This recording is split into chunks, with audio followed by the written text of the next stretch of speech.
जय हिंद। आज की इस वीडियो में एक बार फिर से हम अग्निवीर की बात करेंगे। जो इम्पोर्टेंट हम बात कर रहे थे 5000 क्वेश्चंस वाली सीरीज, हम उसे आज यहाँ पर कंटिन्यू करने जा रहे हैं। और आज की बात करेंगे, पांचवा दिन है। आज हम जो क्वेश्चन नंबर डिस्कस करेंगे वो क्वेश्चन नंबर 61 से लेकर 70 तक, 70 तक जाने वाले हैं, 61 से लेकर 70 तक जाने वाले हैं। तो ज़्यादा क्वेश्चंस तो आपके लिए आते नहीं हैं, 10-10, 15-15 क्वेश्चन का सेट आपके लिए रहता है। 5000 के 5000 क्वेश्चंस आपको याद कर लेने हैं। आपका पेपर यहीं से आने वाला है, क्योंकि यहाँ पर वो क्वेश्चंस होते हैं जो ऑलरेडी किसी आर्मी के एग्जाम में आ चुके हैं, फिर डिफेंस के और जो एग्जाम होते हैं या बाकी जो एग्जाम होते हैं वहां पर आते हैं, वो क्वेश्चंस मैं यहाँ पर लाता हूँ। और साथ से साथ कुछ ऐसे क्वेश्चंस जो आ सकते हैं एग्जाम में, वो आपके सामने लाता रहता हूँ। तो इसीलिए आपको सभी के सभी क्वेश्चंस याद करने। अगर कभी ऐसा होता है कि आप कभी कोई डे मिस कर जाते तो नेक्स्ट डे भी वीडियो देख के सब कुछ कवर कर सकते हो। स्टार्ट करते हैं आज की इस वीडियो को। आज का पहला क्वेश्चन आपके सामने स्क्रीन में चल रहा होगा। उससे पहले बताऊंगा, अग्निवीर के नाम से अलग से प्लेलिस्ट बना दी गई इसे यूट्यूब चैनल पर, वहां पर जाके पुरानी वीडियोस को भी देख सकते हो। तो स्टार्ट करते हैं। आज का पहला क्वेश्चन आपके सामने स्क्रीन में चल रहा है। यहाँ पर कहा गया आपको, the acid present in vinegar is. Vinegar में कौन सा एसिड होता है वो आपको बताना है, यानी कि सिरका की बात करेंगे। उसमें कौन सा अम्ल पाया जाता है, आपसे वो पूछा गया है। क्या वो फॉर्मिक एसिड होता है सिरका में, या विनेगर कह लो, या उसमें एसिटिक एसिड होता है, या लैक्टिक एसिड होता है, फिर सिट्रिक एसिड होता है। तो कौन सा अम्ल पाया जाता है सिरका में, आपसे वो पूछा गया, या फिर कौन सा एसिड होता है विनेगर में, वो पूछा गया है। तो मैक्सिमम क्वांटिटी में वहां पर एसिडिक एसिड देखने को मिलता है। इसका मतलब जो ऑप्शन नंबर बी है वो यहाँ पर आपका बिल्कुल सही उत्तर हो जाएगा। तो आज के 10 प्रश्न आपके सामने आने वाले हैं। अगर आप अग्निवीर की तैयारी कर रहे हो तो इन 10 प्रश्नों में से कम आपको 7 से 8 प्रश्न तो आराम से बिल्कुल सही तरीके से आने चाहिए। चलते हैं आज के दूसरे प्रश्न, दूसरे क्वेश्चन की बात कर लेते हैं। वहां पर कहा गया है, the kidneys are the part of which of the following system in human body. Kidneys की बात करेंगे, मनुष्य में बात करेंगे। गुर्दे निम्नलिखित में से किस तंत्र का अंग होते हैं। हमारी बॉडी में कई तरह के सिस्टम होते हैं, कई तरह के तंत्र होते हैं। तो पूछेगा किडनी, गुर्दों की बात करेंगे, वो कौन से तंत्र का, कौन से सिस्टम का हिस्सा है।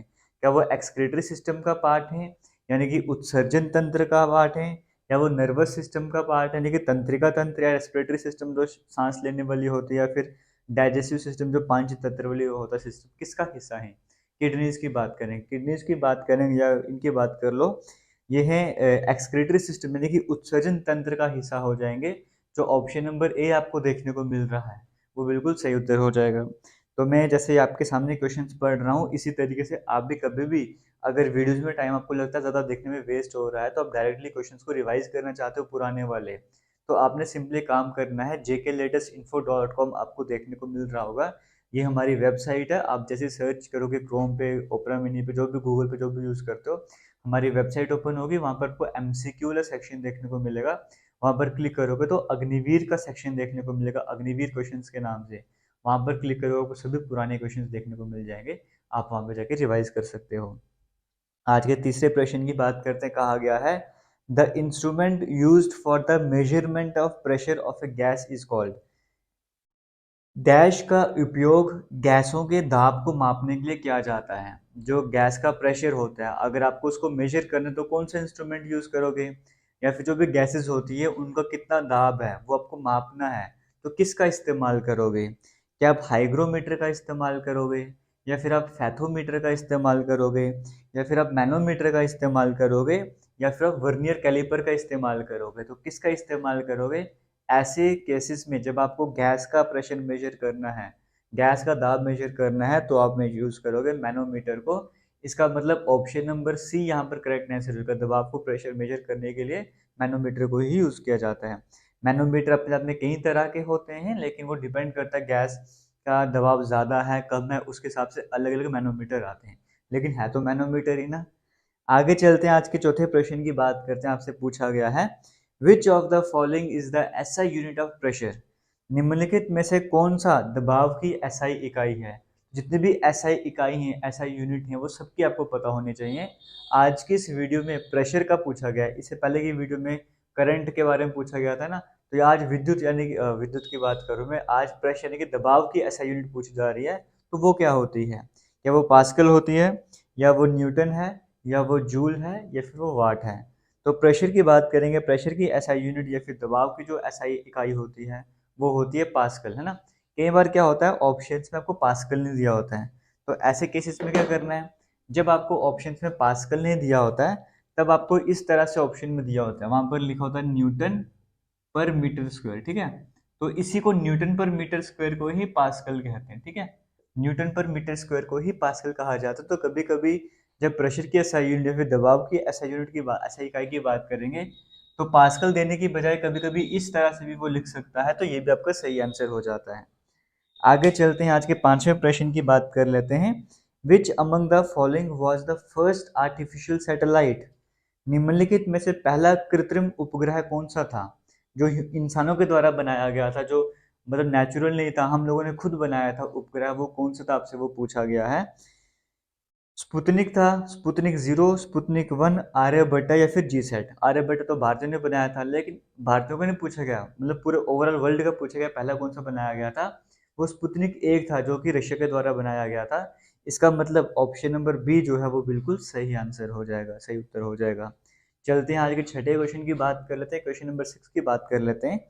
यहाँ पर कहा गया है which among the following is the most fertile soil.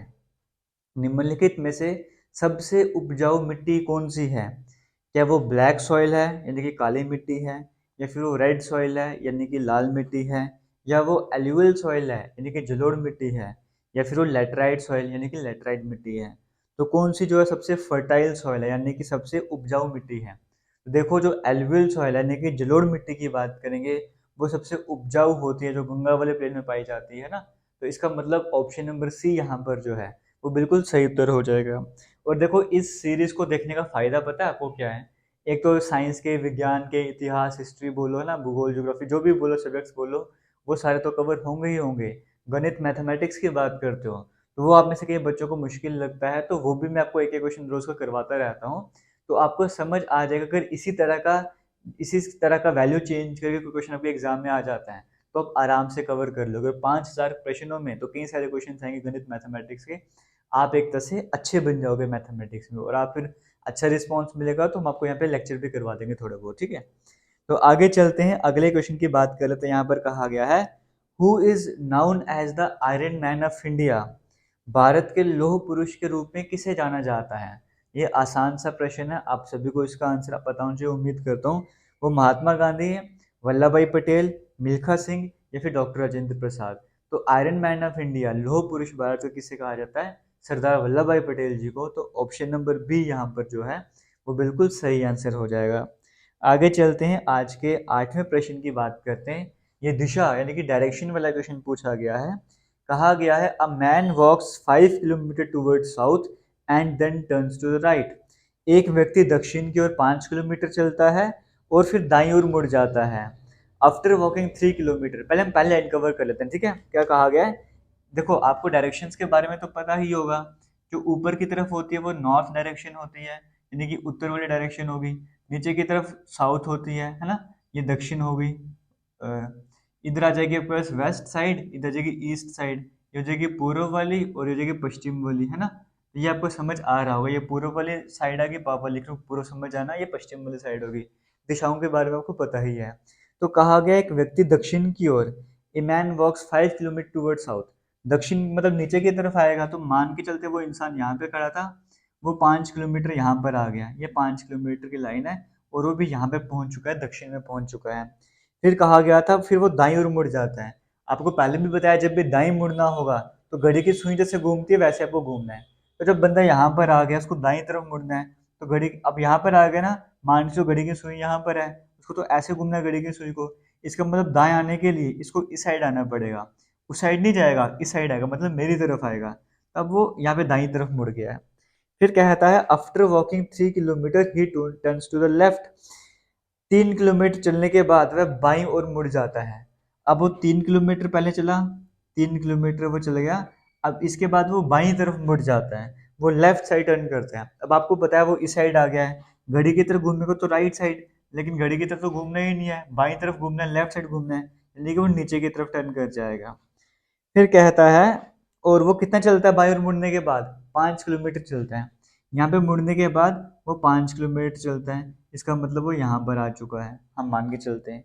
तो बताइए now in which direction is he from the starting place.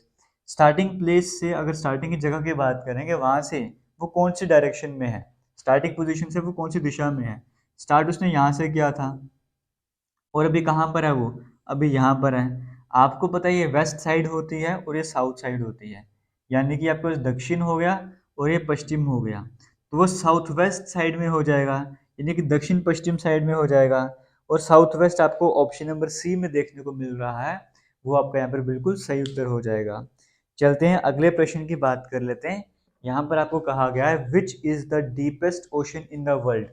Deepest ocean कौन सा है वर्ल्ड का, यानी कि विश्व का सबसे गहरा महासागर कौन सा है, ये आपको पता होना चाहिए। क्या वो आर्कटिक ओशन है, या वो अटलांटिक ओशन है, या वो पैसिफिक यानी कि प्रशांत है, या फिर वो इंडियन यानी कि भारतीय है।